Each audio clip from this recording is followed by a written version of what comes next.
9 iyul Таң атты. Biz tex uxlamadık. Lekin sözümüzmü tügümedi. Uxlamay turib ketdik. Saat 10 bo'lganda kamerning ishkini ichib turma boshlig'i kirib, bizga yuk taqilganlarni ilib chiqinglar dedi. Sajida ikkimiz bizni nega apurdi deb bilolmay bir-birimizdan so'rashdik. Biz hojatxonaga borguncha ikki taraf kameradagilar bilan xo'shlashdik.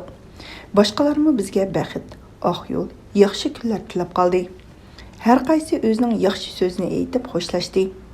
Shuning bilan biz yuk taqlarimiz va ombordagi o'zimizning chamodan ham boshqa narsalarimizni ilib o'ttir zalga chiqqandan keyin ular bizning narsalarimizni ko'tarib darvoza tubiga chiqishimizni buyurdi.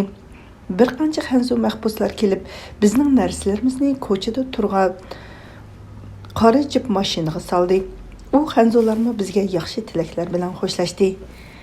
Ondan ular bizni boshlab meni Ali Yusuf, Sajidani Obliz Niyaz ishxonasiga ilib kirdi.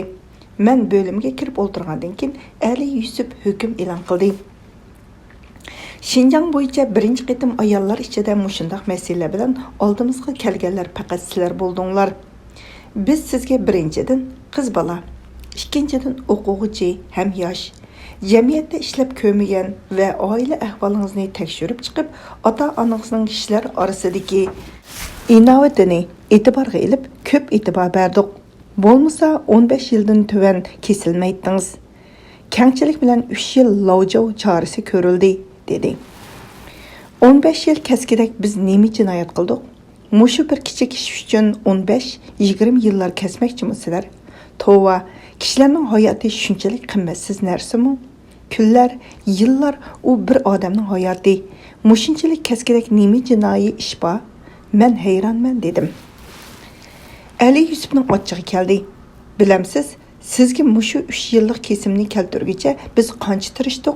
Sizning jinoiy o'lchamingiz Obliznikidan hech qancha farqlanib ketmaydi.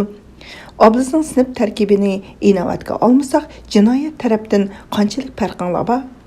Sizmi shu kengchilikka erishganingiz uchun xushal bo'lib, bizga rahmat aytishingiz bo'ldi. Siz hamma narsani undaq yengil o'ylamang. Her narsaning siyosiy o'lchami va siyosiy qiyofati bor. Siz endi bu da'voyingizni tinish yurib mushu 3 yilni tugatishni o'ylang. Sizlar uchun bu yillarmi osonga tushmaydi. Endi yangi hayot mashina remont zavodiga borsizlar. U yerda molashib bor. U sizlarga tuqqan bo'ldi ekan. Yana Yusuf Changjang zavod boshlig'i sizlarni taniydi ekan. Ular sizlarga yordam qildi. U yerda Gongantingning doktorxonasi bor. Shu doktorxonaga sizlarni o'rlashtirdi. Bundan keyin qattiq diqqat qiling. Mana chiroyli yosh umringlarning 3 yili zoyi ketadigan bo'ldi. Sizning umringizga men ichinyapman, dedi. Men rahmat aytdim.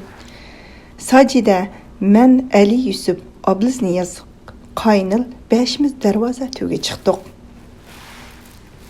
Men Sajidani qancha deb so'rab kuldim. Chunki ho'yildagilar bilib qolsin. Oblizlarga xabar qilay deb o'ylab so'radim. Sajidami qo'lni ko'rsatib 2 yil dedi. Men 3 yil dedim. U uchilisi, mushular qiziq, undaq qilmanglar. Tova, xabarda yo'q kulishidi. O'zlariga qarsang bolalardek ishlagan. İşlariga qarsang, cho'ng odam qilolmaydigan ishni qiladi, deb bir-biriga qarab kulishdi. Biz mashinaga chiqib o'tirdik. Ali Yusuf men opirib kelay deb mashinaga chiqdi. Mashina qo'zg'aldi. Mashina remont zavodining darvozasidan kirib, ishkirga ho'ylada to'xtadi. Mashinaning 4 eshigi tangli ochilib, mashinadan tushdik. Ali Yusuf, sizlar mushu joyda kutib turinglar deb Changbo'ga kirib chiqib, bizning hukm qog'ozimizga qo'l qo'ydirib elib ketdi. Ho'ylada odam ko'p edi. Yosh bolalar, cho'ng odamlardan bo'lib 20cha, 30cha dek odam vaqtimiz to'shdi, ketimiz deb o'ltiribdi. Biz mashinadan tushishimiz bilan har tarafdan odamlar kelib bizni tomosha qilishga boshladi. Ishxondan harbiy kiyim bilan bir qozoq odam chiqib, bizga qarab hurmat bilan yumshoq ovozda Sizlar qay yerdan keldingizlar deb bizdan so'radi. Sajida Gongantingning turmasidan chiqdik, dedi. Ha, turmadan chiqqan odammi sen, dedi. Sajida uning so'ziga hayron bo'lib, "Hilla siz deb o'lgidek bo'layotdi, birdamda sen deb vaqiraydi-ku bu", dedi. Atrofdagilar kulishib, "Ha, undaq so'zlarga xafa bo'lmasanglarmi bo'ladi. Bu yerga kelgan odam yaxshi, chiroyli so'z anglishi yo'q gap", deyishdi. Eg'ir oyoq Hanzo ayol bizni doktorxonaga boshlab mangdi. Doktor bizni tekshirib bo'lgandan keyin bizning yuk taqlarimizni 2 Hanzo va o'zimiz ko'tarib ichkirgi hovliga kirib ketdik. Ondan 3-chi darvozadan o'tib, sexlar orasida menib yana bir hovliga chiqdik.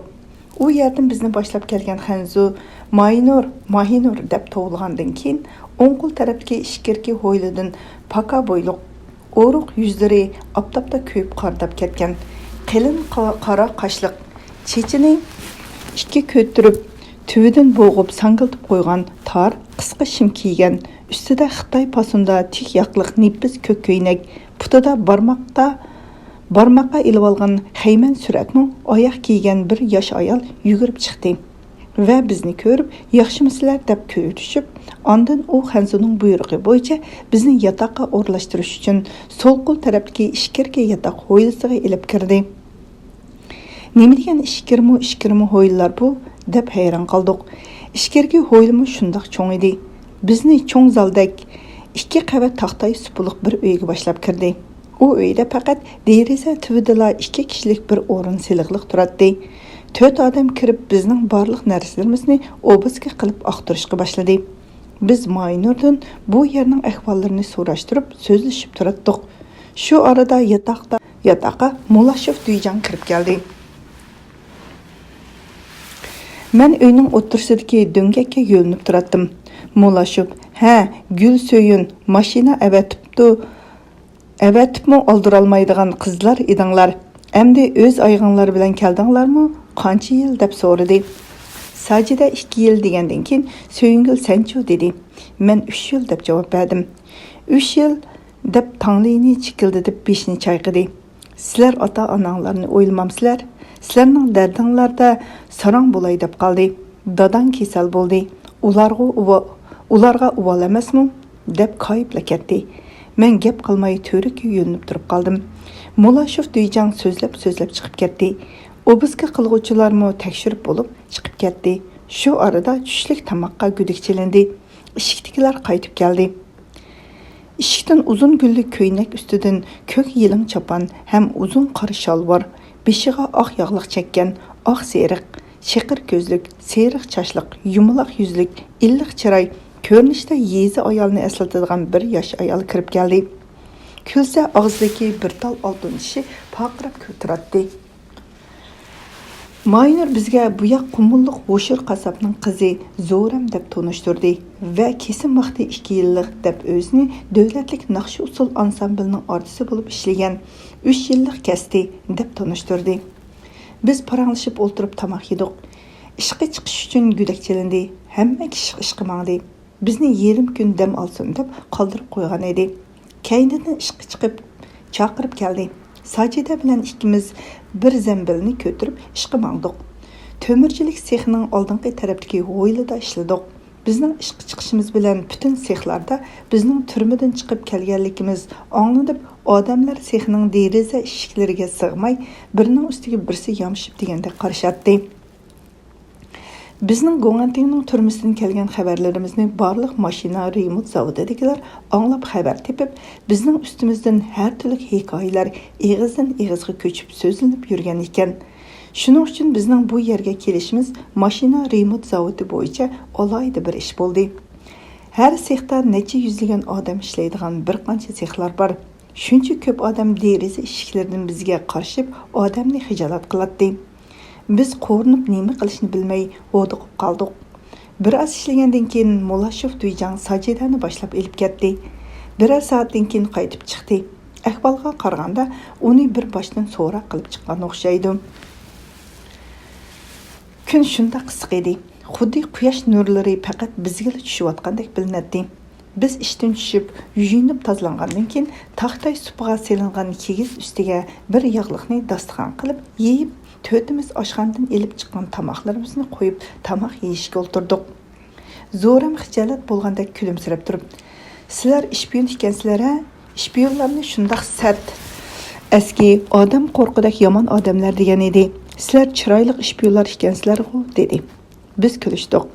Yo'q, biz ishpiyon emas, biz o'quvchi, deb oddiy til bilan bizni maktabda tashkilotga qatnashdi degan sabab bilan ilib keldi deb tushuntirdik. Ammo u toza tushunibmi ketolmadi. Sajida o'zidan Zo'ram sizga nima uchun 2 yil kasdi deb so'radi. Zo'ram Qumul shahridan Ho'shir qassob degan kishining qizi bo'lib, yonchiqchilik qiladigan yoshlarga qo'shilib, shahar yurib o'g'irlik qilganligini aytdi. Biz guruhi bo'lib o'g'irlik qildik. Topgan pulni tangyaydik. Bir kuni 1000 dan 3000 gacha ba'zida uningdan mijiq topamiz. Ammo bundaq yo'l bilan topgan pulning barkati bo'lmaydi ekan. Shundaq jiq pul topsaqmi, lekin bir kunga pul shu kunga oran yetadi. Keyingi kunlarda bizning kaynimizga tushdi. Biz bir yerda ham bir shaharda muqim turmadik.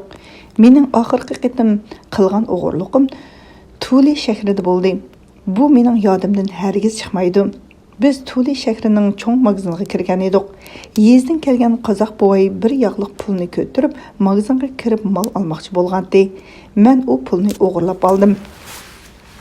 U qozoq bo'yi narsalarni ilib bo'lib, pul to'lmoqchi bo'lgandi. Xurjindagi bir yog'liq pul yo'q bo'lib chiqdi. U bo'yi oqcham jo'q deb vaqirib, xurjinni yana oldirish oqtirib chiqdi. Atrofda cho'gilab yerlardan izlab ko'rdi. Oybay, oqcham jo'q. Men bu pulni umr bo'yi terib, tipchab, o'g'limni o'ylayman deb yiqqan pulim edi. Kelar hafta to'y bo'lmoqchi edi. Endi qanday qilaman deb ho'kirib yig'lab ketdi. Buvayning ko'z yoshlari yuzlarini yuyib, soqollarini bo'ylab yerga tamatdi. Atrofdagi kishilar buvayga ish og'ritib, hesdashlik qilib izlashgan bo'lishib, ko'nglini yasab, so'zlab chiqib ketadi. Buvay ho'ngirab yig'lab qog'ib ketdi. U buvayning yig'isiga qarab, o'zimning ichi og'rib, ko'nglim bir qismi bo'lib yomon bo'ldi. Pulni olib beray desam, saqchiga tutib berdi. Bermay desam, u buvayga ichim og'rib, bu pul ko'zimga ko'rinmay, yenimda pul emas, o'tni tutqandek bo'lib, azoblanib shu magazindan ketolmay, yarim kun shu joyda aylanib yurdim. Yenimdagilar yur mangimiz deb oldirdim. Kash kirganda mehmon kutishga bordik. U pul 3000 so'm ekan. Shu kechasi mehmonxonadan hammamizni tutib yig'ilish deb bir yerga so'lab qo'ydi. Yerim kechadan keyin derizini buzib chiqib, tomdan sakrab tushib qochdik. Men tomdan sakraganda taxtay ustiga tushib, taxtaydagi mix putumga kirib, ustidan teshib chiqdi. Putum taxtaydan mixlanib qoldi.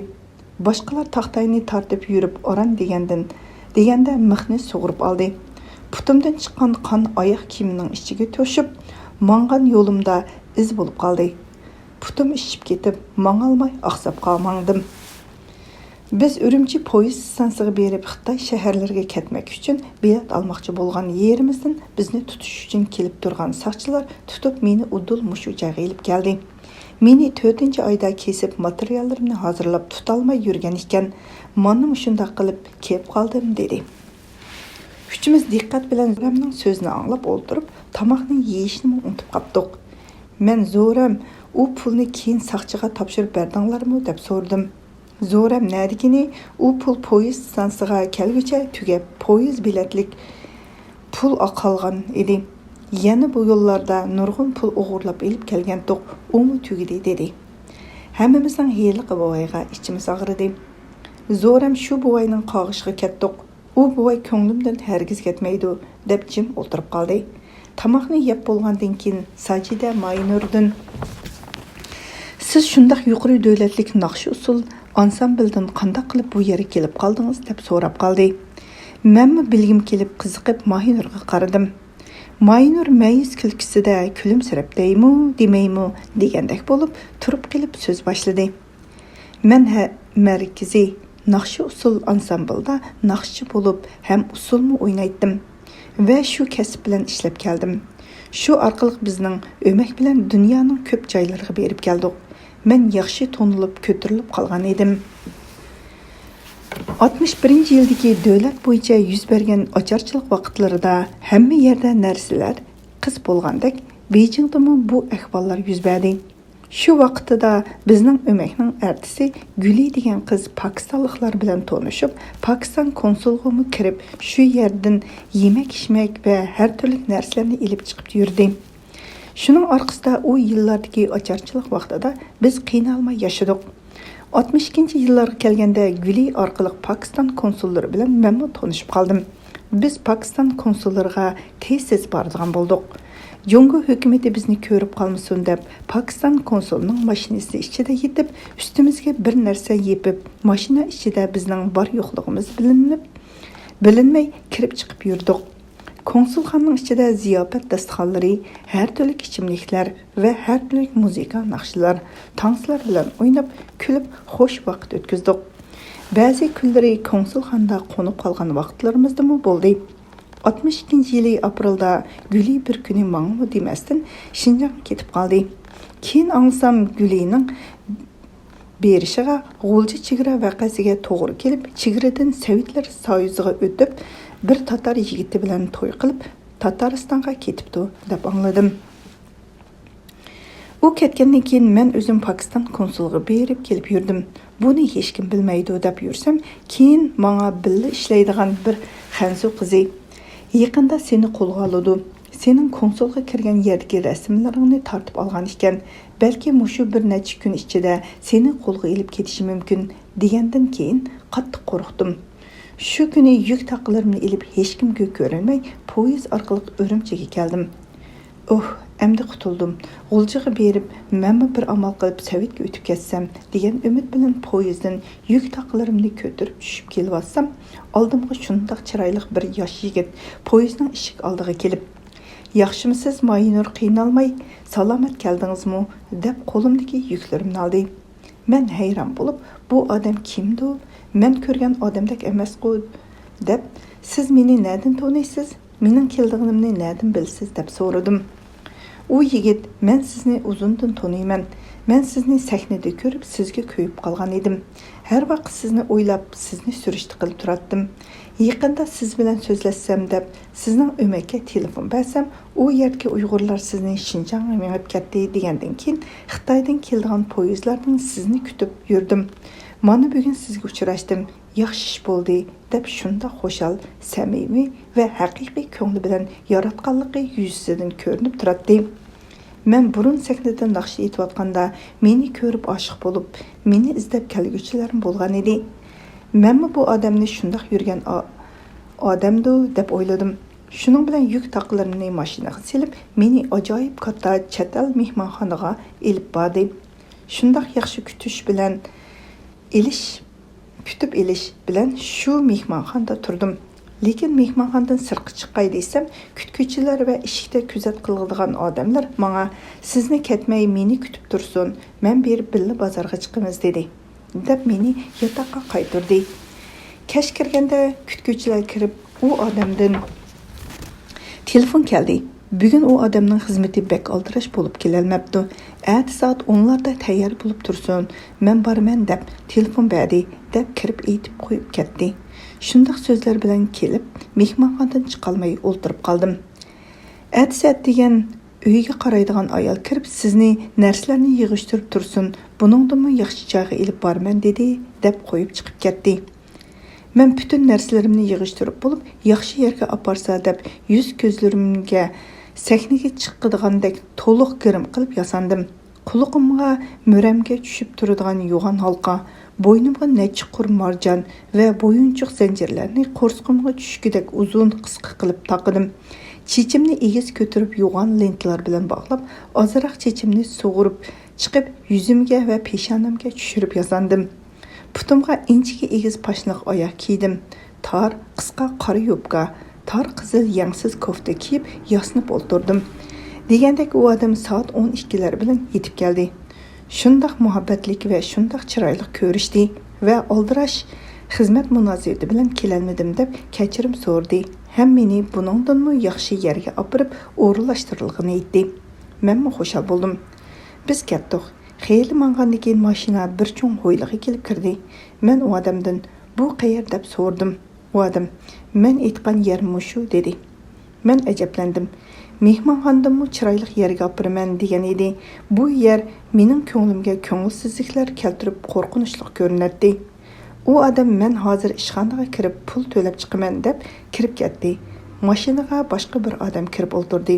Men bu ishlarga hayron bo'ldim. Mashina ishkir hoylarga kirib boradi. Atrofga qarab ko'nglim bir eski bo'ldi. Bu qayer? Men tushunib yetkicha mashina kelib to'xtadi. Mashinaga keyin kirib o'tirgan odam menga mashinadan tushing dedi. Men eshikni ochib mashinadan tushmoqchi bo'lib, putimni mashinaning eshigidan chiqarganda tor yubka tortishib, yo'g'on yo'tamgacha ko'rinib oran tushdim. Atrofga qarsam diqqat bilan menga qarab tizilib turgan bir qancha yuz erga ko'zim tushdi. Xuddi ular meni qarshi ilib turgandek ko'rindi. Men o'yladim, bular meni qarshi ilib turgan odamlarmi nima? Bular nima odamlar? Men nega kelib qoldim? Meni nimishqa qarshi olsin deb har turli o'ylar menimdan bir sekund ichida kechib o'tdi. Ular meni ko'rish bilan butun erlardan hu deb durildigan ovoz chiqdi. Orasidan bir qanchaları isqirtib oldim. Artist keldi, otoqliq artist keldi deganga o'xshash erlar ichida turli so'zlar va shanxo'lar boshlandi. Men o'zimni bor yo'qning orasida qetib qoldim. Bular mashina remont zavodining ishiga chiqish uchun tizilib turgan erlar ekanligini keyin bildim. Mening bu dunyoda yo'q bo'lib qetib turgan yerimdan heliqi darvoza tövda mashinaga kelib o'tirgan edim. Maynur, bu yoqqa men deb yenimga kelib so'zlaganda ondan angladim. Bir qancha kishi kelib mening mashinadan yuklarimni ko'tarib ishkirki hoyliga ilib kirib ketganda men o'zimning qattiq aldanganligimni endi sezdim. Menimi ularning keyindan boshlab mangdi. Yotoqqa kirgandan keyin qo'lga ilinib 3 yil kesilganligimni dedi. Hushimdan ketgili tas qoldim. Shundoq yig'labdiman. Hech kim meni bezlayolmadi. Kadrlarımı kirib so'zlab ko'rdi. Bir kecha uxlamay yig'labdiman. Shu kundan boshlab dunyoda menga hech narsa kerak emasdek bilindi. Bütün kiyimlarimni, zinnat buyumlarimni yig'ishtirib sanduqqa soldim. Hatto yotgan tosh, yostiq qop va girim asboblarimni hammani yig'ishtirib etdim. Menga hayot tugagandek, barliq narsa men uchun yo'q bo'lgandek tuyuldi. Mana ustimdagi emgak kiyimim bilan yotganning to'ri paxtasida qoldim. Shundoq ko'nglim sovdi deb ko'ziga yosh oldi. Men sizlarni ko'rib do'stlarim, tuqqanlarim kelgandek bo'ldi dedi. Men Maynurga qarab, Maynur, bu hayot yaxshi kunning yomoni bo'ladi, yomon kunning yaxshisi degandek, buning bilan hamma narsa tugab ketmaydi. Bizning mushu yerdagi o'tkazgan kunlarimizmi bizning hayotimiz. Har bir kun bo'shqa o'tmaydi. U bizning hayotimiz. Insonning beshiga nimalar kelmaydi? Shuning uchun har narsani sabrlik va chidamlik bilan ruhimizni tushirmay yengib chiqishimiz kerak. Hamma narsa o'tib ketadi. Bu kunlarmi o'tib ketadi. Balki oldimizda yaxshi kunlarmi bordi. Ruhingizni hargiz tushirmang. Mushu o'ltirgan barliqimiz bir-birimizga eng yaqin odam, ham do'stlar, ham tuqqanlarimiz dedim. Sajida mening so'zimni quvvatlab, "Rost Maynur, hargiz ko'nglingizni buzmang. Bizning bu yerda bir-birimizdan boshqa biz bilan birga yashaydigan va bizga yordam qiladigan ham holimizni biladigan hech kim yo'q. Hozir biz bir-birimizga eng yaqin odamlar bo'la olamiz" dedi. Maynur xushalligidan ko'ziga yosh ilib, "Voy jinim do'stlarim, mening baxtimga Xudoyim sizlarni yo'liqtirdi" deb o'zini bosolmay yig'lab ketdi. Zo'rammo Maynurga qarab yig'isini tutolmay va nima deyishni bilolmay, "Ajab yaxshi qizlar ekansizlar. Biz endi ayrilmas do'st bo'layli" deb yig'i aralashib kulib bizga qaradi. Biz uzun vaqt paranglashib o'tirdik. Sajida ikkimiz yetish oldida taloga chiqib tabiatga qarab yana bir oz paranglashib qoldik. Bulutsiz sup-suzuk osmonda yulduzlarning parqirashlari va oyning nuri shundoq chiroyli. Butun atrofni yo'ritib, tabiatni ko'ngilli qilib ko'rsatib turadi.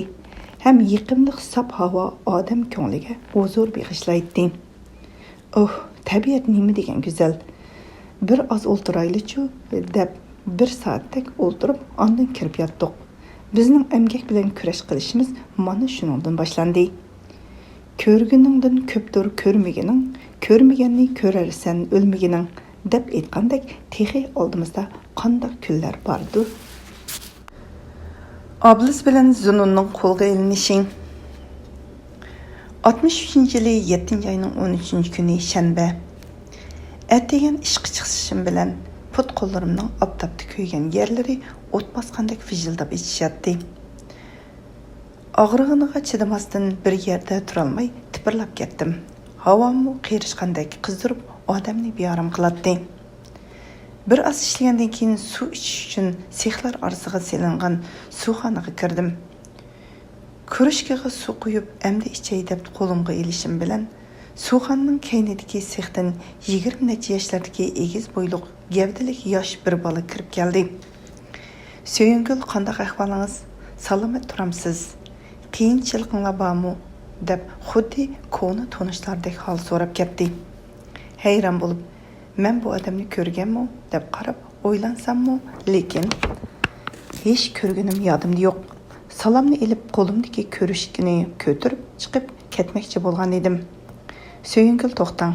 Men siz bilan ko'rishay deb kirgan edim. Men Oblis Saviriddin bilan bir kamarda bo'ldim. Etim Tursun. Burun mashina kolonida shoför bo'lib ishlaydim. Bu jarayonda mashinaning chaqidan 10 donasini sotganligim uchun meni 10 yil kesib bu yerga chiqqili 2 hafta bo'ldi. Men sizni obdobga chiqqanda ko'rgan, ham Oblis sizning so'zingizni ko'p qilib bergan. Men sizni shuningdan yaxshi taniyman" dedi. Men bu so'zlarni anglagandan keyin to'xtab, tanishlarni ko'rgandek Tursun bilan so'zlashib ketdik. "Oblisga sizlarning bu yerda ekanliginglardan xabar yetkazdik" deb so'zni tugatmasdan keynidagi sexdan 6 odam kirib keldi. Ham biz tarafdan 2 odam kirdi. Bularni ko'rib men chiqib ketishga oldirdim. Bu kirgan odamlar mening bu yerga kirganligimni bilib, men bilan so'zlashmoqchi bo'lib kirgan ekan. Ular salomlashib, "Fukam, qanday o'rganib qoldingizmi? Qiyinchiliklar bormi? Biz qo'limizdan kelishicha yordam qilamiz. Sexdagi butun yo'ldoshlarimiz sizlarga salom aytdi" deb turishiga taladan "Hadi aka, hay, nima qilyapsizlar?" deb tovlab kirgan edi. Heliqi kishilar darhol chiqib ulgurdi. "Hadi aka, menga bundan keyin suvxonaga kirmaysizlar. Suvni biz elib chiqib beramiz. O'z ixtiyoringlar bilan hech yerga bormaysizlar" deb meni boshlab elib chiqib ketdi. Tashkil Sajida bilan ikkimizga maxsus kuzatchi qo'ygandek bizning har bir qadamimizni poylab turadi. Shundaqdimi bu yerdagi odamlar Hodi akini qaymoqtirib kelib bizdan hol so'rab xabarlarni yetkazib turadi va ba'zida qo'yib qo'ygan narsalarimizning orasiga sopun, lo'nga, palay, shish pastasi, ochliq bilet qatorliq narsalarni selib qo'yadi. Bu ishlardan Sajida ikkimiz agar tashkil bilib qolsa, bizga ham ularga yaxshi ish bo'lmaydi, biror ish tepib bermasak bo'ladi deb qo'rqatdik. Hodi aka mening put qo'llarimning ko'p suv qapirib chiqqanini ko'rib, doktorxonaga ilib bormoqchi bo'lib, Sajidanimi "Sizmi bilib bering" deb ilib mangdi. Sajida asta pichirlab, meni qoldirishga qo'rqib, bekordan meni ilib mangdi deb kuldi. Doktor, "Hey o'quvchi, bilaklar, obdobni ko'rmay ko'ydinglarmi?" deb dori berdi. U doktormu qo'lga ilinib kirgan jinoyatchi Xanzo ekan. Doktor bergan yog'ni surtgan edim. Yog'dan kun nuri yaxshi o'tadi ekan. Texmo yomon ko'ydirib vijildab ichishib, put qo'llarim olqandek bo'lib suv ko'tirib chiqdi. Ishdan tushib kashlik tamoq yeb o'ltirdik. Taladan Molashov Duyjangning doktorlar keldi. Meditsina institutidan doktor keldi. Cho'ng doktorlar keldi deb bozorga mol solgandek tovlagan ovoz anglandi. Molashov Duyjang bizga bu xabarni anglatish uchun tovlab kelyotdi. Sajida ikkimiz "Hoy, bu nima so'z?" deb taxtay supining ustidan sakrab tushib, ishga yugurib keldik. Ishik oldida yuk taqqalarini ko'tarib, Zunun bilan Oblis Saydining ketayotganini ko'rib, ikkimiz ketib qoldik. "Sizlar nimishqa keldinglar? Bu yeshinglarda nima bor edi?" deb ikkimiz ichinib ketdik. Ular bizni ko'rib, "Yaxshimisiz, opaylar" deb ko'rishdi. Bular bizning maktabdagining tövendagi qarorning o'quvchilari bo'lib, endi 17-18 yoshlardagi bolalar edi. Biz ularni ko'rib turib qoldik. Molashov Duyjang, "Sizlarni seg'inib sizlarga hissashlik qilib keldi. Tinish o'qishinglarni o'qisanlar sizlarga mushu kun yo'q emasmi deb beshin chayqab o'zining echinganligini bildirib u ikkisini erlar yotqiga ilib kirib ketdi. Bizga erlar yotqiga kirishga ruxsat qilinmaydigan bo'lg'achqa biz yotoqning eshik oldida turib qoldik. 14-iyul yakshanba. Atdigan talada yuz yuyib turatdik. Erlar yotqidan Salay aka chiqib bizga. Bu bolalar sizlarni tanıydı ekan. Ablazaxun kechasi uxlolmadi. Apam anglasa qandoq qilar deb bir kecha yig'lab chiqdi. Hali ham yig'lab o'ltirdi. Zunun axunmu bek ko'ngilsiz, ular uxlolmadi. Sizlar kirib bezlab bir gap qilib qo'ysanglar, ichimni bekda ezibdi. Ularga qarab menmi yig'lab ketdim. Zodi uxlay olmadim. Bizning bolalarimizdek kichik bolalar ekan. Sizlar qo'yma obdan bolalar ekansizlar. Hajab kelib qapsizlar bu yerga. Bekmi ichimiz og'riydi deb ko'ziga yosh oldi. Ma'qul Salay aka deb ikkimiz yuzimizni lo'ngida irtib olib, erlar yotiqiga kirdik. Bu yerga erlarni bir oy burun Shigobodagi o'stangni yasash uchun hammasini ilib ketgan ekan. Yotoqda faqat yoshqa cho'ng, og'riqchan ikki buvay qilib, butun erlar yotiqi bo'shab qolgan ekan. Biz turgan yotoqmi shu erlar yotiq ekan. Yotoqqa kirsak, taxtay supining ustida Ablis bilan Zun shundoq ko'ngilsiz, Ablisning ko'zlari qizirib ketgan bo'lib, ruhiy kayfiyati bekmi tushgan edi. Bizni ko'rib Ablisning ko'ziga yana yosh yugurishga boshladi. Biz ulardan "Qanday ahvolinglar? Yaxshi turinglarmi?" deb hol so'ragan edik. Ablisning ko'zidan yosh to'kilib ketdi. Zun ko'ziga yosh oldi. Sajida ikkimiz ularni bezlash uchun kulib turib, "Voy, nima bo'ldinglar? Nimishqa ko'ngilsiz o'ltirsizlar? Yeli chiqqan balondek, shardek. O'zinglarni tashlab etmanglar. Sizlar xalqning aziz o'g'lonlari, ruhinglarni hargiz tushirmanglar. Dastlab kelganda odamda shundoq ko'ngilsizlik bo'ladi. Hamma narsa o'tib ketadi. Bizning vijdon azoblang'idak, pushaymon qilg'idak hech ishimiz yo'q. Sizlar texi yosh, umr uzun. Oldimizga har turli qiyinchiliklar duch kelishi mumkin. Ularni yengidek ruh va kuch bo'lish kerak. Ruhinglarni tushirmasdan o'ynab kulib yashashga tirishinglar. Shu vaqtda hech qanday qiyinchilik bizni yengolmaydi dedik. Ularmi o'zini to'xtatib, "Rost deysizlar, sizlar o'z hadlarimizga o'xshash hadimizsizlar" deb o'ltirib paranglashdik. Ablis Saydi 2 yil, Zunun 3 yil kesilib kelibdi. Biz ulardan nima sabab bilan kelganligini so'radik. Ablis, "Men do'stga bir urug' tustxonlari chiqib turgan kali bo'ynini uzun qilib so'zib shundoq chiroyli bog'u bo'stonliq yerni yemakchi bo'lib turganini sezib, kalni mavjushi bo'stonliq yerni Shinjang deb yezib qo'ygan edim. Uzun vaqt kurash qilib, uning ustiga rost yolg'onni qo'shilib, u bir arxivga aylandi. Shuning bilan 2 yil kesdi. Sizlarning kayninglarni tozalash, o'g'inish ilib bordi. Maktab mudiri Bovdun Duyjangni qoldirib, o'rniga Sayfiddin Jushining ayoli Oyim Azizi maktab mudiri qilib tayinlandi. Sizlarning qarordan bir qancha o'quvchini maktabdan haydadi deb maktab xabarlarini so'zladi. Zunun bo'lsa Xurshibning Mavjushi bilan tushgan rasmini ilib, Mavjushini kesib tashlab, Xurshibning rasmini tomga taqab qo'yganim uchun meni ham Ablisga o'xshash 3 oy kurash qilish jarayonida rost yolg'onni qo'shib 3 yillik kaskidek jinoiy material to'plandi, dedi. Sajida ikkimiz sizlarga bekmi uvol qipti. Shu kichik narsa uchun qo'lga oldimi deb hayron bo'ldik. Zunun birini qurbon berib, mingni tarbiyalash degan siyosat bor. Ablis bilan ikkimiz boshqalarni tarbiyalash uchun berilgan qurbon bo'ldik, dedi. Biz ular bilan ko'p so'zlashdik. Ablis, opamni o'ylasam ichimda bir yerim erib ketayotgandek ko'nglim aski bo'lib ketadi. Bechara opam anglasa qanday qilar? Yolg'iz o'g'il deb meni boshqacha yaxshi ko'radi. U menga chidamu, og'rib qolarmikin deb qo'rqaman deb yana ko'ziga yosh oldi. Sajida, Ablis, hammamizning ota-onamiz bor. Ularga qiyin. Qanday qilamiz? Sabr qilayli. Ularmi amdi sabr qilar. Biz qiz bola, bizning ota-onamiz texmi g'am qiladi, dedi.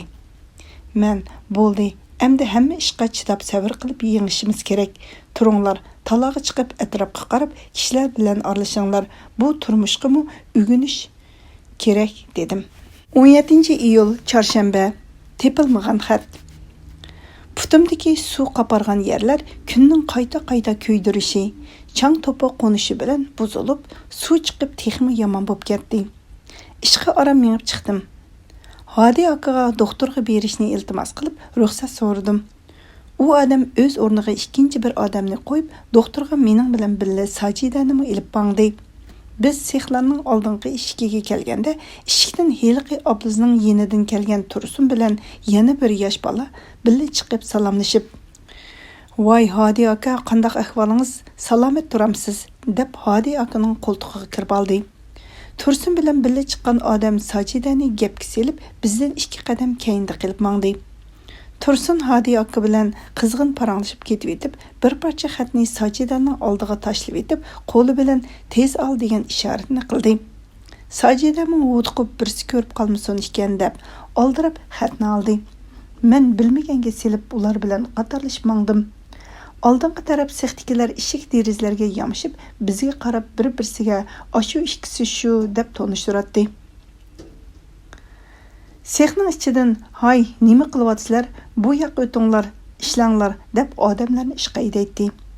Hadi aka chapsan meninglar deb bizni oldirtib, doktorxonaga ilib kirdi. Doktorning bugun bergan dorisi xeyli foyda qildi. Jinim aram topgandek bo'lib qoldi. Tushlik tomoq vaqtida Sajida ikkimiz u xatni xoli joyda o'qib chiqdik. Xatni menga qartib yozgan ekan. Uningda Oblis Sabirdin bilan xabarlashish yo'llarini aytgan. Agar biz xat yozsak, Tursunning opsi Zeynab xonning adresiga soldi ekanmiz.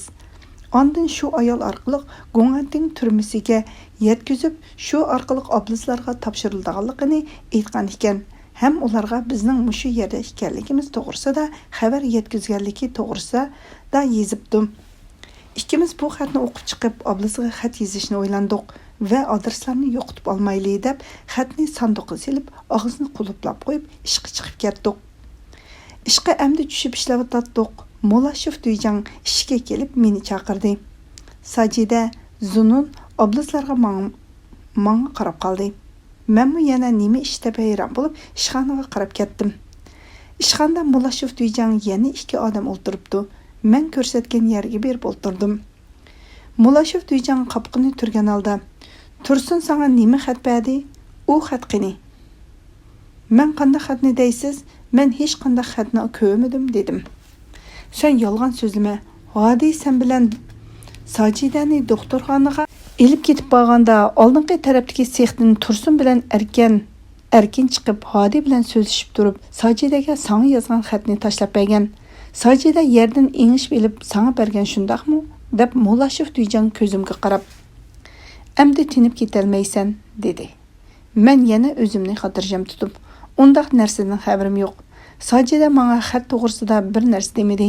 Men ko'rmadim" deb shu bir so'zda turdim. U yoq bu yoqdan qistab so'rab, hech narsa undirilmagandan keyin "Bo'ladi, sen chiqib tur. Sen demagan bilan Sajida aytib bersa qanday qilasan" dedi. "Mumkin emas, u yo'q narsa" dedim. Shuning bilan ishxonadan chiqdik. Sex hovlisining darvozasi oldiga kelganda Molashev Duyjang Sajida deb to'ladi. Sajida qo'ldagi zambilni yerga qo'yib, hayron bo'lgan holda bir menga bir Molashev Duyjangga qarab keladi. Men uningga ishorat barmoqim bilan og'zimni besib, "Dema" degan ishorat bildirdim. Buni bayqab qolgan oblis Molashev Duyjang deb bir narsani ko'rsatgan bo'lib, so'zga tutdi. "Zunun, Hadi aka ikkimiz kirib suv ilib chiqayli, usab ketdik" deb uni suvxonaga ilib manganda, men Sajidani darvozaning sirtiga chaqirib, "Bizga bergan heliq xat to'g'risida birsi tashkilga inkos qilibdi. Sana berdik degan o'xshaydi. Sen u xatni men oldim, lekin suyunga bir bola bo'lmasin deb qo'rqinimdan o'qimasdan yirtib etdim" degan deb tez qaytib kirdim. "Oblis, men bilan sizning ishoratingizni ko'rib Sajida bilan so'zlashib olsin deb Duyjangni gapga tutib turdimu" deb bo'lgan so'zlarni anglab, bu yerga odamlarga ishinib ketgil bo'lmaydigan, bir-birini chiqib turadigan yomon odati bor ekan deb hayron bo'ldi. Zunun bizga deb 2 ko'rishga suv elib kelib, bu so'zlarni anglab, o'zimizga diqqat qilsak bo'ldi ekan deb turatdik. Molashev Duyjang chiqib yana meni chaqirib Sajida bilan Hadi yana ikki odamni elib, "Ikkinglarmi yolg'on so'zdinglar, sizlarni aqtirib tekshiramiz" deb yotoqqa boshlab mangdi. Meningmi yuragim jo'q qildi. Әмді tepib olsa, xeyli cho'ng ish chiqilgan bo'ldi. Go'nganting turmisi bilan bularning aloqalashish ishlari ichilib, ko'p odamga eg'irchilik kelib qolarmikin deb ko'nglimda qo'rqish va ansirash paydo bo'ldi. Lekin chandurmasdan bir amal qilib qo'lga tushirmaslik uchun tirisharman deb o'zimni bosdim. Sajidaning chiroyli yo'g'on qora ko'zi qo'rqindan texmi cho'ng bo'lib ko'rinib ketdi. U ham ansirab, "Qanday qilamiz?" degandek qaraydi. Men chandurmasqa tirishib o'zimni xotirjam va erkin tutdim. Yotoqqa kirgandan keyin men chamadonni ochdim. Hadi aka bir chatdan aqtirishga kirishdi. Kiyimlarni ilib, ularni ichib, tikishlargacha tutib sinchilab aqtirib chiqili turdi. Ishga kiyimlar chiqqan edi. Mo'lashib tujang bizni hijolat bo'lmasin dedimi bilmadim. Yotoqdan chiqib ketdi. Birga kirgan heliq ikki odam sandiqning yonida aqtirishga diqqat bilan qarab turdi. Sajida taxtay supining chetiga kelib o'ltirdi. Men taxtay supining ustiga chiqib sandiqning yonida o'ltirdim. Ichimda Allohdan u xatni ko'rsatmasang ekan deb tilab ketdim. Bir vaqtda yutqan toshni elib cho'ng ichib tikishlargacha qo'li bilan mejib turib ko'rdi. Tekshirib bo'lib bir chetga qo'ydi. Men "Buni tekshirib bo'ldingizmi?" desam, "Ha" dedi. Men yutqan toshni qatlayman deb sandiq ustiga lap qilib yeyib, shu orada chaqqonlik bilan sandiqning xaltasidagi xatni oldim. Qarab turgan heliq ikki odamni sezmay qoldi. Kirlikni qatlab ichiga yeselib, tekshirilib bo'lgan narsalar qatoriga qo'ydim. Sajida mening xotirjam turg'unimni ko'rib, menga qaradi. Men ularga chandurmay, ko'zimni qisib, "Qo'rqma" deganini bildirdim. U ham xotirjam bo'lib, supining ustiga chiqib o'ltirdi. Sandiqlarni aqtirib bo'lgandan keyin yotgan ko'rpa yostiqlarni 3 odam mejib tutib aqtirib chiqdi. Aqtirish 3 soat davom qildi. Ular aqtirishni tamomlab chiqishiga ishdan tushish gudiki chelindi. Biz chechilgan dunyoning oldi oxirini yig'ishtirib, hojatxonaga berib Sajida talada qarab turdi. Men kirib u xatni ushshaq yirtib hojatxonaga tashlab etdim. Biz chiqishimizga darvoza tuviga bir to'p yosh bolalar kelib, eshik tuvidagi kuzatchini gapga selib turib, ikki bola bizning hovliga kirib keldi. Ular bizning qandoq bo'ldi? Xatni tepib oldimi? Tursunni sizlarga xatni berdi deb qistab so'rayotdi. Biz xabar qilishimiz kerak dedi. Biz ularga xotirjam bo'linglar, xat ularning qo'liga tushmadi dedik. Ular xushal bo'lib chiqib ketdi. Sajida, men bek qo'rqqan edim. Qartib turib qandoq chaqan olding? Men bo'lsam qilolmas edim. Qo'rqinimdan o'ltirgan yerimdan midir qilolmadim. Yuragim chiqib ketay dedi. Tova, bu yerda erlar yigit beshi bilan chiqimchilik qildi ekan deb hayron bo'ldi. Ishdan tushish vaqti bo'ldi. Oblis zununlarim qaytdi. Ular yugurishib kelib qandoq bo'ldi? Biz bek g'am qilgan to'xt deb ahvolni anglab xo'shal va xotirjam bo'ldi. Ularga xabarni yetkazib qo'yaylik deb darvoza tuviga berib xabarni yetkazib, zunun bilan ikkimiz ikkinchi unda xatlarni yezib, ularni balaga tiqmanglar, tinish qo'yinglar dedik deb qaytdi. 20-iyul shanba kuni Turnisaning ko'ptisi. Tushlik tomoq yeb o'ltirdik. Eshikdan darvoza kuzatchisi bilan Sajidaning sinfidagi bir qozoq savoqdashi kirib keldi. Ikkimiz hayronlikda turib qoldik. Kuzatchi uni yotoqqa kirgizib qo'yib chiqib ketdi. Uning salimi yo'q, hatto ochiq chiroyim yo'q. Jallodlardek qiyofatda yinimizga yetib keldi. Sajida maktab bergan sandiki kitoblarni musodara qilishga tegishli edi. Seniki musodara qilinmay qopti. Shuning uchun olg'ili keldim deb Sajidaning butun kitoblarini olganning sirtida mening qolgan kitoblarimgacha yig'ishtirib oldi. Ondan Turnisaning seningda bir oq koptisi bor ekan, shuni elib kel dedi deb mendan so'radi. Men sandiqdan boshliqqa yugab qo'ygan Turnisaning koptisini elib berdim.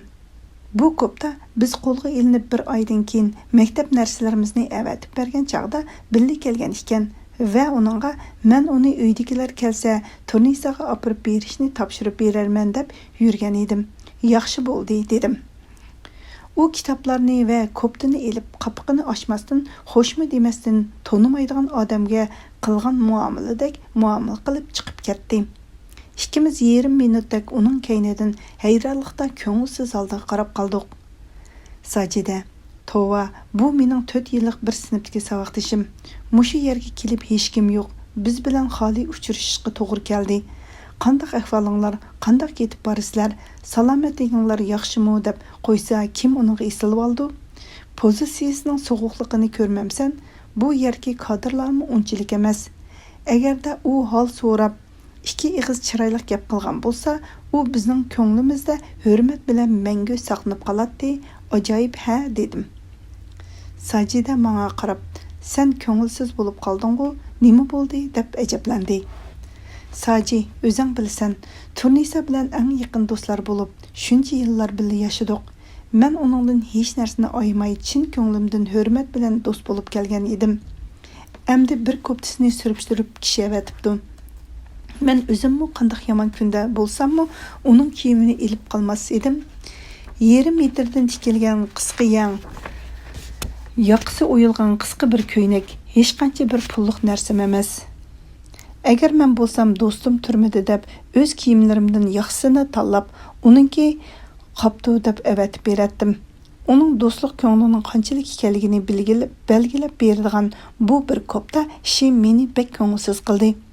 Bilamsan, Saji ablikim meni turmaga ilib ketsa yo'qlab boramsizlar deganda, qayerga ilib ketsa-mu biz sizni izlab boramiz deb Halima bilan Turnisa ko'zlariga yosh ilib ketgan edi.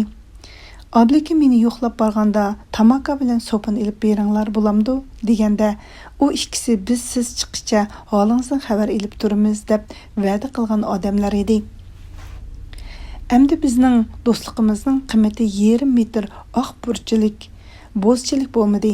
Kiyim men uchun hech narsa emas, menga bo'lgan ko'ngliga ranjidim dedim. Sajida, men bir kitobda o'qigan edim. Yozuvchi yomon do'st odamning soyasiga o'xshash. Oftoblik kunlarda qechmi qutulolmaysan, ammo bulutli qora kunlarda izlabmi topolmaysan degan ekan. Ular ana shundoq do'stlar. Ko'nglimni buzma. Ikkimiz undaq do'stlardan emas deb ko'nglimni yasidi. Ishdan qaytib yotoqqa kelsam, bizning eshik oldida Salay aka doim o'ltiradigan yog'och to'mpakning ustida tonish bo'lmagan bir odam o'ltirdi. Meni ko'rish bilan salomlashdi. Menmi salomlashdim. U odam, "Men sizni Go'nganting turmisida ko'rganman. Siz So'yingul bo'lsiz-ku?" dedi. Men So'yingul dedim. Men siz bilan bir koridorda 8-uyda turgan, ismim Ibray dedi. Ibray 25-30 yoshlar atrofidagi egiz bo'yliq, qaddi qamati qamlashgan, yo'g'on qo'y ko'zlik, qo'yiq qora qoshliq, qo'ngshaliq, turmida uzun yetib chiqqanligidanmi terisi oq edi. Men Ibrayni ko'rishim bilan dadamning yosh vaqtiga o'xshatdim. Rostdan ajoyib o'xshaydi. Mening 3-uyning temidagi yozilgan so'zlar yodimga kelib kuldim. Siz mas bo'lib o'zingizni tutib bergan Ibray emasmi deb kuldim. Ibraymi kulib, "Ha, men shu. Ko'rmamsiz, odamga kelgulik kelgandek, odamning o'ziga dushman bo'ldi ekan. At ketaman deb bilet ilib tayyor bo'lganda, tonishlar chaqirib shu yerda ichib qo'ygan edim. Lekin men bundaq aqlimni yo'qotgudek ichib boqmagan edi" dedi. Men ko'z oldimga Ibrayning Go'nganting turmisining darvozasining oldida mas bo'lib, santirlib yurgan qiyofati kelib kulib ketdim va shu maslikda Go'nganting turmisini qandoq tepib keldingiz dedim. Uni bir demang, odatda sog' vaqtimda izlab topolmaydigan yerni maslikda qandoq tepib kelganligimga o'zimmi hayron. Ularmi meni bunchalik mas holatda yolg'iz ko'chaga qo'yibdikin? Qozoqda bir maqol bor. Xavfing neden bo'lsa, ajiling sudan bo'lar. Yana nima narsani qo'rqsang, o'liming shuningdan bo'lur degan so'z. Men hozir u narsalarni hech eslay olmayman. Men shu yerim kechada kelib Go'ngantingning turmisining darvozasini uribdiman. Saqchilar mening maslikimni ko'rib, 2 saqchi meni so'rab ko'cha beshiga ilib chiqib tashlasa, yana yiqilib Sürünüp yürüp Go'ngantingning turmisining oldiga kelib, darvozani daranglatib urib, meni qo'lga ilinglar deb turib, aptiman.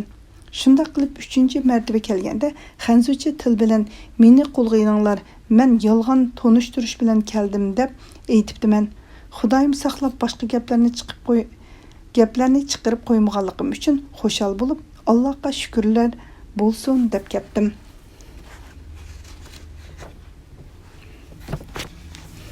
Әтіге ойғансам түрме ішінде ятымын, hayron bo'ldim. Tushim bo'lsa kerak deb beshimni chayqab atroflarga sapselib chiqdim. Lekin tushim emas. Qandaq yer bu deb berib eshikni urdim. Saqchilar kichik eshikni ichib, nima bo'ldi? Nima tovlaysan deb vaqirdi. Men bu qayer, nemishqa meni so'lib oldinglar deb vaqirdim. Bu turma, jim yot, nima ishligini keyin so'rab bilarsan dedi.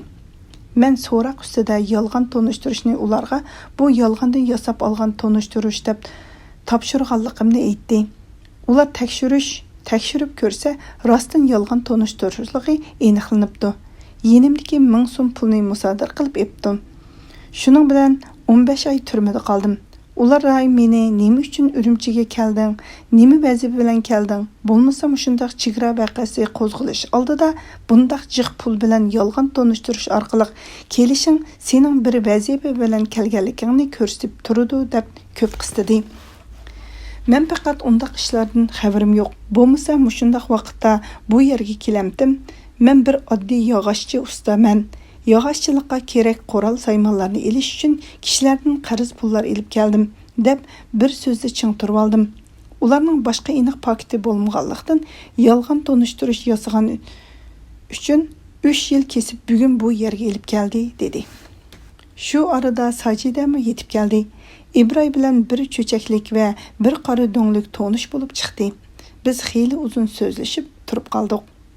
Tamoqdan keyin suxandan suv elib kelib etib, heyliqi Salay akaning o'ltirdigan tompak ustida o'ruq, pakar, ko'rinishda 60lardan oshgan, bug'doy o'nglik, ko'zlari kichik, uzun chakman chapan kiygan, putida masi o'tdik, beshida kamchap tumoq kiygan bir odam tahorat elib o'ltirgan ekan.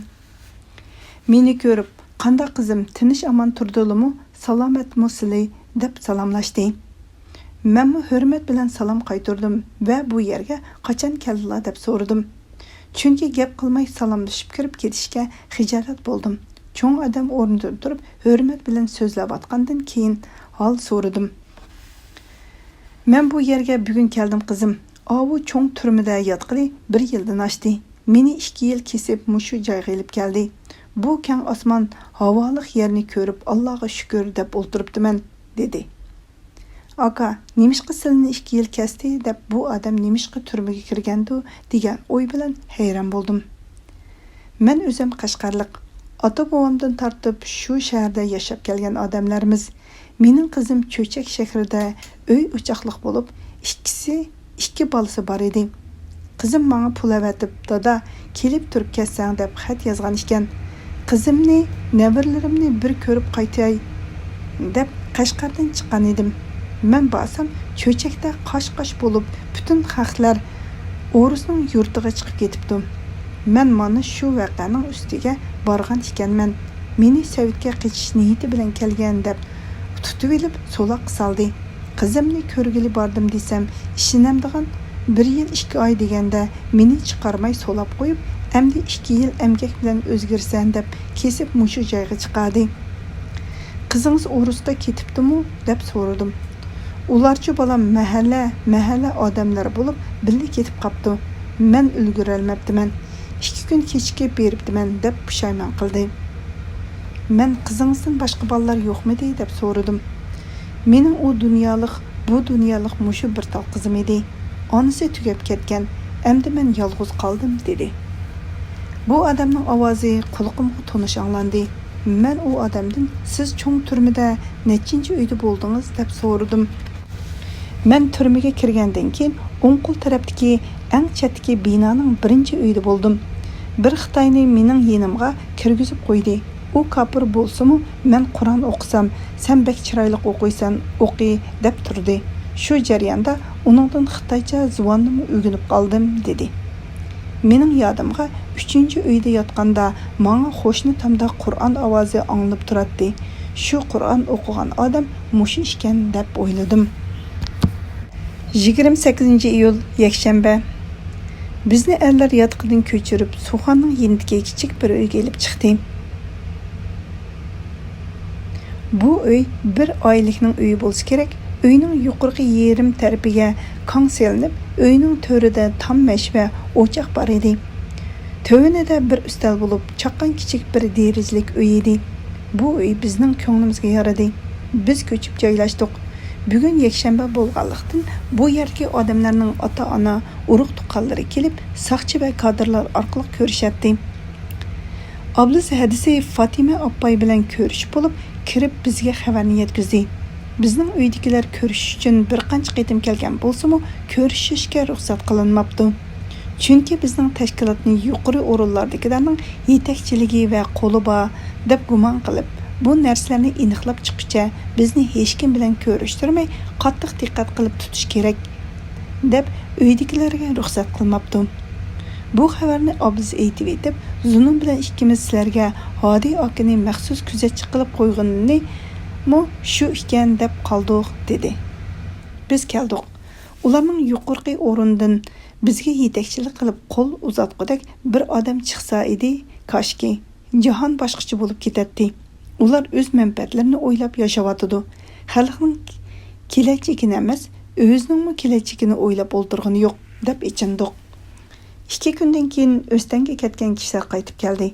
Necha yuzlagan odam biz yotgan yotoqlarga joylashdi. Sajida bilan ikkimizni ishkirdagi 5-ho'yladan chiqmasdan ishga maxsus kuzatchi qo'yib, yolg'iz bizni shu kichik ho'ylada ishlatdi. Lekin qandoq bo'lmasin, sirtdagi odamlar bir yo'lni tepib kirib, hol so'rab xabarlashib chiqib ketadi. Hammadan qiziqi, Shanxaydan Hong Kongga qochmoqchi bo'lgan deb bir turkum yosh xanzu bolalarni kesib elib kelgan ekan. Ularmi kirib hol so'rab bizni himoya qiladi. Yaqin do'stlardek muomala qilib, bizga yordam qilish uchun tirishadi. Bular nemishqa bunchalik qiladi deb Sajida ikkimiz hayron bo'lib qoldik.